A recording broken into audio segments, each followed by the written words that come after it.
Getting into a relationship, all right, a new relationship, and immediately looking for signs for things to go wrong can be a surefire way to miss an impeccable chance to connect with somebody new. All right. I want us to have a chat about ways to make the most of the talking phase or stage. I saw something very interesting a couple of weeks ago. So this woman shared, I think on TikTok, she shared how the dog talking stage has changed these days. And then she'd asked this guy, "What's your favorite color?" And the guy rebutted with, What's the color of your nipples?" And so it's become so bizarre. People have sexualized everything. Even conversations are now very sexual. And I thought it's Friday, and maybe you're making things or taking things a notch higher with your significant other, or the person you're hoping will turn out to be a significant other. And I was thinking about ways we can make the talking stage worth its while.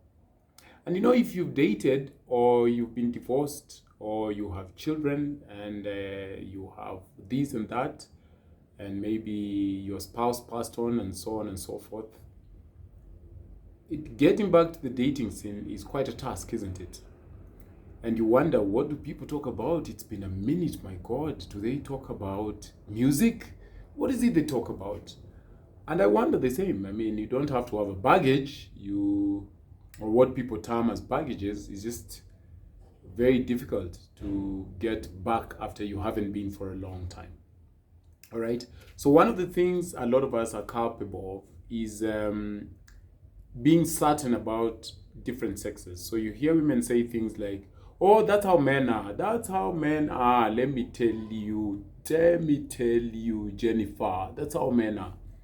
So I think it's important, if you're going to hopefully make some headway in the talking stage with somebody new, to be more curious instead of being more certain. I think curiosity opens people up to you, and they feel like they are heard and valued, and they want to be known for who they authentically are.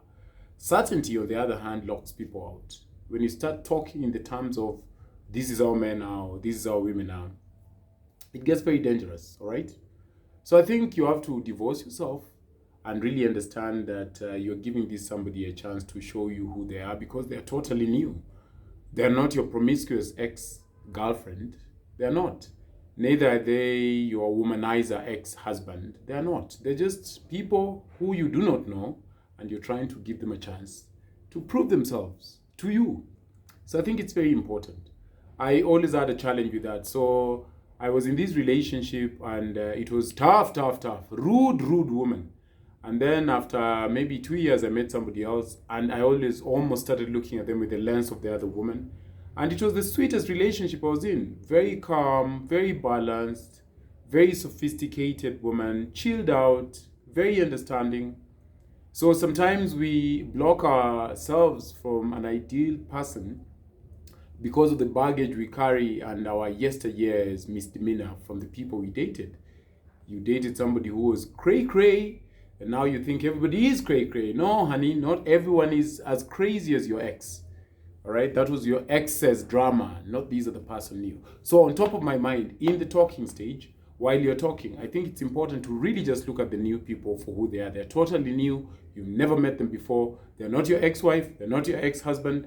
They're not your crazy ex-girlfriend. It's a new person. So go out there, give them the chance. Curiously, give them the chance. All right? So try and have an attitude of curiosity. Learn something new about them because they're new, right? What do you think about that? I think that helps. I used to have that challenge. I was like, "Oh my God, women start this drama and then I don't know what to do." And women and men are not homogeneous. They're very, very, very, very different, right? Human ways are various. You just have an experience with your 4x relationships. You don't know the 7 billion people on planet Earth. So you want to relax on that. I think it's important. The other thing I think that is important during talking stage, which I have owned up to being guilty of, I think instead of being given to texting more, try and speak more. Because again, as I keep saying, texts lack tonality. All right. You can talk and even take notes about nuances that you can use later on to surprise them on their big days. You know, when you're talking and maybe you hear their voice get excited. I remember I was dating this one woman, and she came over to my apartment, and I was talking about how I even forget my birthday. So she went in my kitchen. I had, I take notes a lot. So I had a notepad in my kitchen table, and she pulled it out and wrote on her date, her birth date. She said, let's call her Jane. She said, Jane's birthday on X date. Please don't buy her book. Because I was telling her in our conversations that I love buying people books.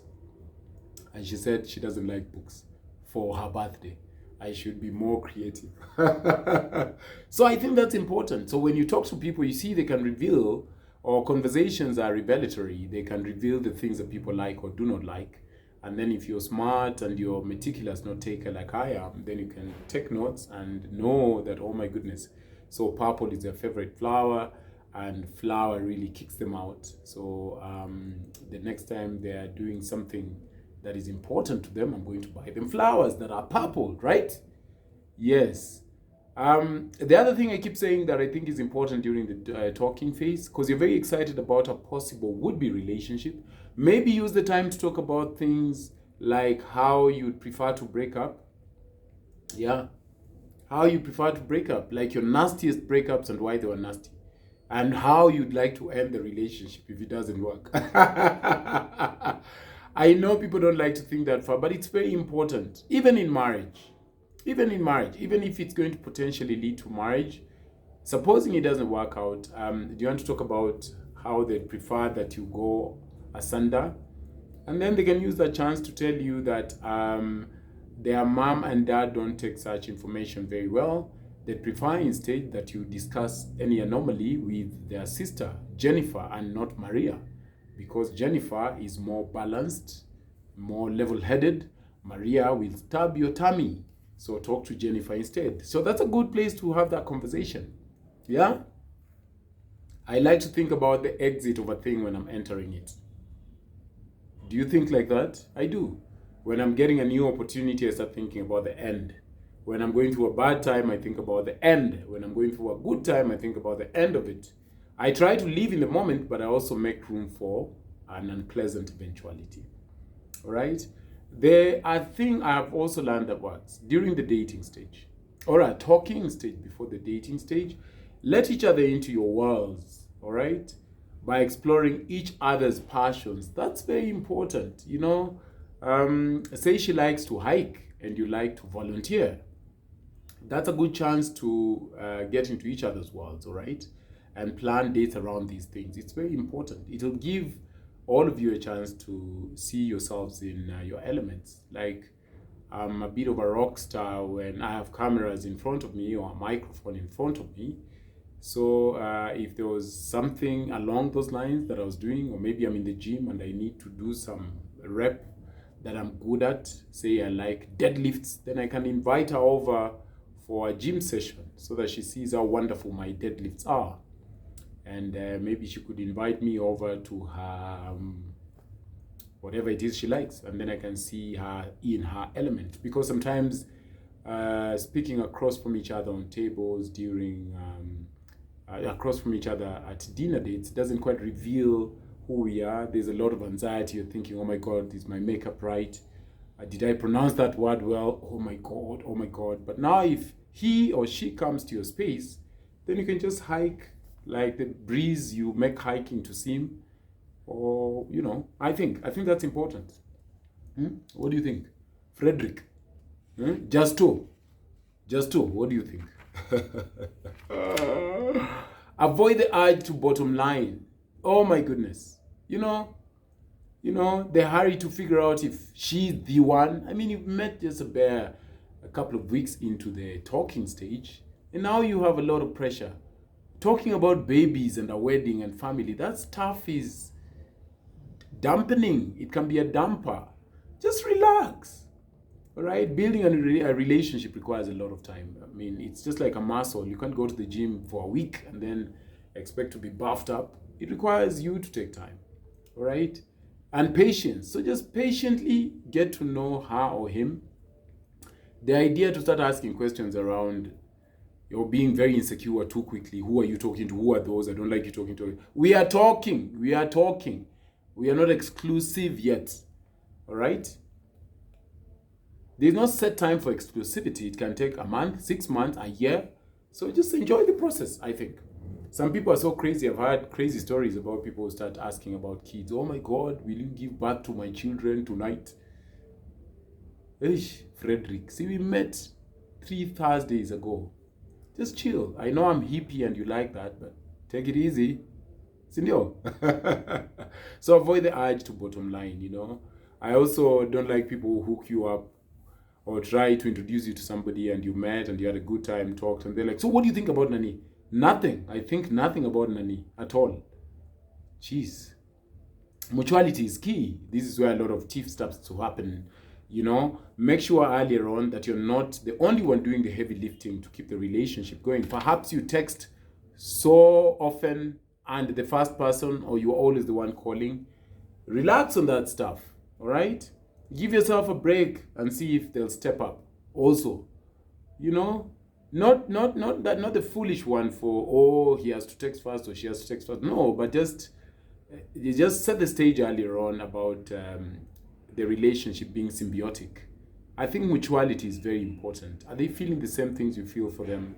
Do they like you as you like them? Or do you like them more than they like you? You know, it's important. And then finally, I think it's very important that even in your talking stage phase, that you prioritize on yourself. You know, you come first. Without you, there's no relationship. So it's very important, all right? Don't overcompromise on things that are important to you. Don't, all right? Have your own life. It's important. Have your own life. Go to your law firm, go to your salon, go to your gym, go and braid your hair. Whatever it is you do with your life normally, have it going. Instead of you are there daily. I love you. Waiting for texts. Today they've not called. Do you, boo? Do you? That's all I had in mind for Friday. Hope you have a lovely weekend. And God willing, speak to you soon. Yeah. Good evening. And let me know what you think.